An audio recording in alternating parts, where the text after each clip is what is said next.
Assalamualaikum warahmatullahi wabarakatuh. Perkenalkan, nama saya Miladia Nur, kelas PGMIA semester 2, NIM 38. Baik, di sini saya akan membuat video edukasi tentang perkembangan masa remaja, karakteristik, emosi, fisik, sosial, serta indikasinya dalam pendidikan. Baik, seperti yang kita ketahui, masa remaja merupakan masa yang paling indah dan masa proses pencarian jati diri.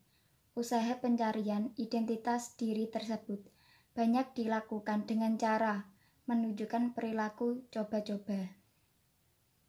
Pada masa remaja, perkembangan emosional dan sosial berkaitan sangat erat, baik pengetahuan emosi berada di kendali emosi. Ekspresi emosi, keberhasilan hubungan interpersonal, perkembangan meningkatkan kualitas hubungan interpersonal karena hubungan remaja mampu memahami lebih baik keinginan, kebutuhan, perasaan, dan motivasi orang lain. Secara umum, segala bentuk fisik, rangka tubuh, maupun tinggi dan lebarnya tubuh seorang dapat menunjukkan sifat kedewasaan pada suatu individu. Hal ini memang kerap kali digunakan sebagai ukuran kedewasaan seorang. Akan tetapi, segi fisik, saya belum dapat sepenuhnya menjamin kedewasaan.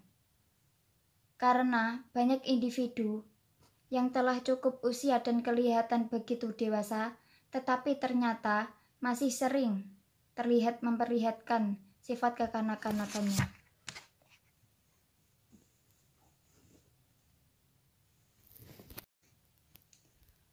Masa remaja ini meliputi 3 fase, yaitu remaja awal pada umur 12-15 tahun, yang kedua masa madya atau tengah pada usia 15-18 tahun, yang terakhir yaitu atau yang ketiga masa remaja akhir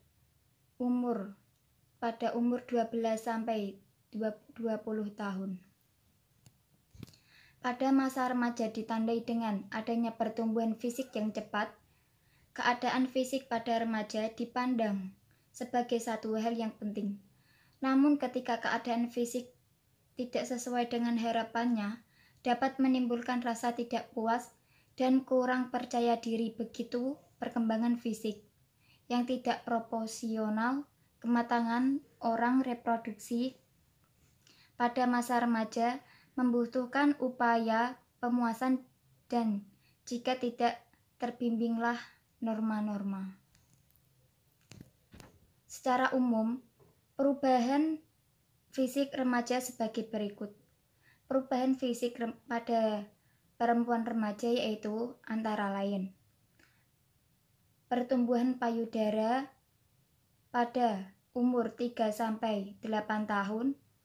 Yang kedua, pertumbuhan rambut pubis pada umur 8-14 tahun. Yang ketiga, pertumbuhan badan pada umur 9,5-14,5 tahun.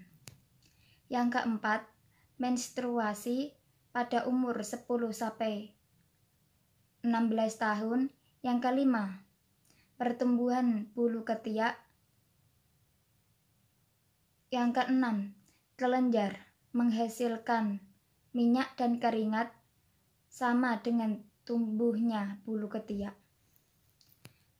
Perubahan fisik pada laki-laki yaitu pertumbuhan testia pada umur 10-13,5 tahun. Yang kedua, pertumbuhan rambut pubis umur 10-15 tahun. Yang ketiga, pembesaran badan umur 10,5-16 tahun. Yang keempat, perubahan suara karena pertumbuhan pita suara.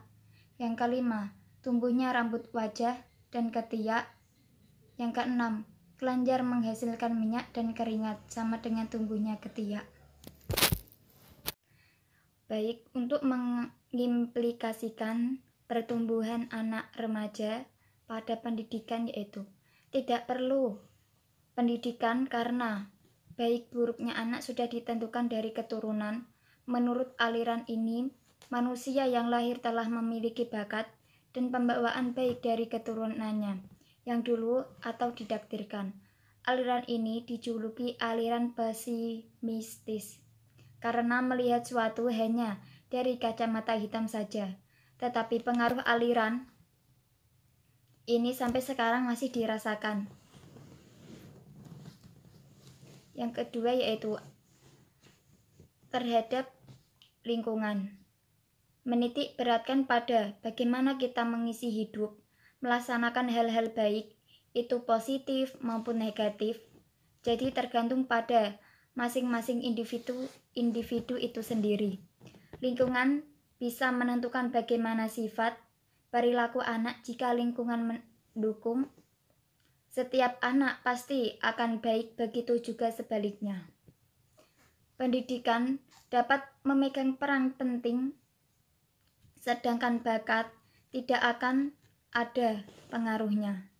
Jadi di sini peran orang tua sangat vital untuk menentukan bagaimana ke depannya, kehidupan dan masa depan anaknya. Sekian, terima kasih. Wassalamualaikum warahmatullahi wabarakatuh.